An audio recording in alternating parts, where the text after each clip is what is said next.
नमस्कार, एक न्यूज 24 देख रहे हैं आप और मैं हूं आपके साथ तान्या सिंह। जस्टिस संजीव खन्ना ने सोमवार को भारत के 91वें मुख्य न्यायाधीश यानी कि सीजेआई के रूप में शपथ ग्रहण की। राष्ट्रपति द्रौपदी मुर्मू ने उन्हें राष्ट्रपति भवन के पद और गोपनीयता की शपथ दिलाई। जस्टिस खन्ना का कार्यालय 13 मई 2025 तक रहेगा। दिल्ली में एक प्रतिष्ठित परिवार से संबंध रखने वाले जस्टिस संजीव खन्ना की कानूनी पृष्ठभूमि उनकी तीसरी पीढ़ी तक जाती है। उन्होंने वकालत में अपने करियर की शुरुआत 1983 में दिल्ली के 30 हजारी कोर्ट से की थी। इसके बाद उन्होंने दिल्ली हाई कोर्ट में भी अपने कौशल को निखारा। अब अगले 6 महीने का वह देश के मुख्य न्यायाधीश के रूप में सर्वोच्च न्यायालय की कुर्सी संभालेंगे।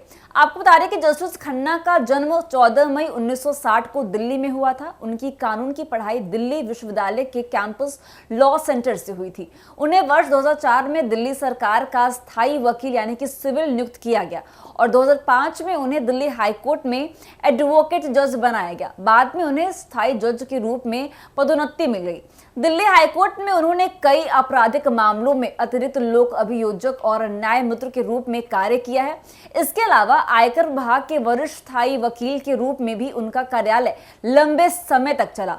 वहीं आपको बता दें कि जस्टिस खन्ना का परिवार न्यायिक क्षेत्र में एक सशक्त इतिहास रखता है। वह दिल्ली हाई कोर्ट के वरिष्ठ न्यायाधीश रहे जस्टिस देवराज खन्ना के पुत्र हैं और सुप्रीम कोर्ट के जाने माने पूर्व न्यायाधीश जस्टिस HR खन्ना के भतीजे भी हैं। जस्टिस HR खन्ना का नाम भारतीय न्यायपालिका के इतिहास में उस समय विशेष चर्चा में आया था जब उन्होंने 1976 के आपातकाल के दौरान ADM जबलपुर मामले में असहमति को ऐतिहासिक फैसला दिया। उन्होंने न्यायिक स्वतंत्रता की रक्षा के लिए सर्वोच्च न्यायालय के न्यायाधीश पद से इस्तीफा दे दिया था, जिससे वह न्यायिक स्वतंत्रता के प्रतीक बन गए। आपको बता दें कि जस्टिस संजीव खन्ना को 18 जनवरी 2019 को सुप्रीम कोर्ट के कॉलेजियम की सिफारिश पर सुप्रीम कोर्ट में नियुक्त किया गया था। इसके बाद उन्होंने supreme court legal service committee के अध्यक्ष के रूप में 17 जून 2023 से 25 दिसंबर 2023 तक सेवाएं दी।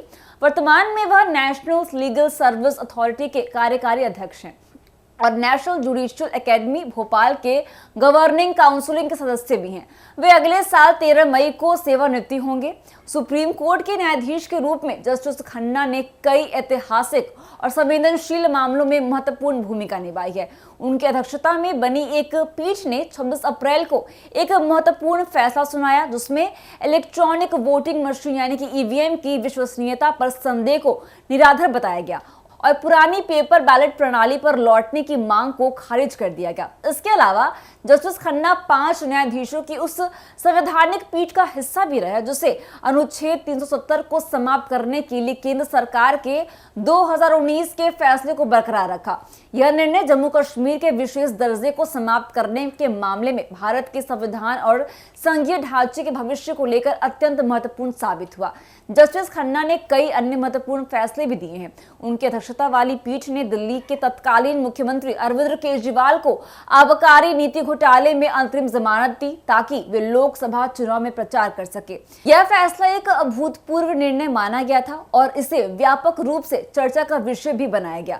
बतौर मुख्य न्यायाधीश जस्टिस खन्ना का लक्ष्य वे न्याय प्रदान करने में तेजी लाने के पक्षधर हैं और भारतीय न्यायपालिका की प्रभावशीलता को बढ़ाने के लिए प्रतिबद्ध भी हैं।